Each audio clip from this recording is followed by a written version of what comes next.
Buenas noches. Um, it's funny because when Neil emailed me to say if I could come and talk a little bit tonight, I said, Neil, but what do you want me to talk about? And he just wrote 3 words. He said, talk about pride. So I started thinking, and I thought, okay, pride. Okay, but pride, what are the things in my life where I really, or what are those things in my life where I feel pride? And isn't it funny how those things where I feel pride are the things where, for some people, might be considered second class or minority or second citizen. And I started going through all the lists, and I realized that I checked them all. I'm Latino, check. I'm brunette, check. I am gay, check. And I thought, it's crazy because this is where I feel the most, this is what I feel the most proud of. And, you know, I come from Venezuela. When I grew up, as I was growing up, I lived in extreme fear of coming out and saying that I was gay. Now I live in Los Angeles. I have a 9-year-old. My house doesn't have any bars in the windows. And I remember this feeling of fear that I had when I was very little that took many, many years until I moved to New York. And now that I'm in LA, I live my life like many of us.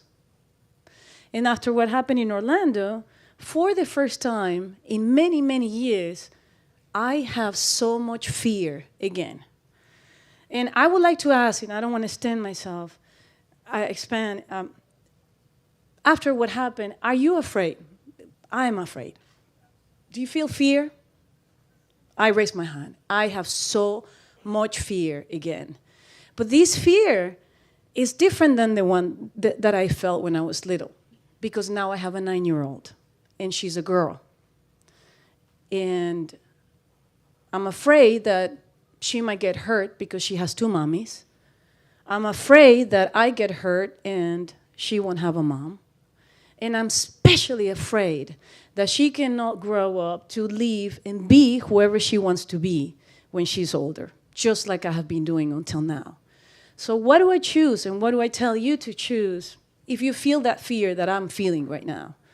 I choose not to live in it, and I choose not to stand on that fear. Because it is in situations like this, in the work like this, where I feel that I can have all the strength in the world to not feel that fear, to stand on my ground, and to make sure my daughter can have that path that we can walk, and that path where she can be free. And how do we achieve that? By just doing what we're doing tonight. Standing as a community, and especially not live in that fear. And that is when Neil told me, talk about pride. That is my pride, is to not live in fear and really, truly, truly feel the pride. And so proud to be a gay woman, and so proud to be here with all of you. Thank you so much. Thank you.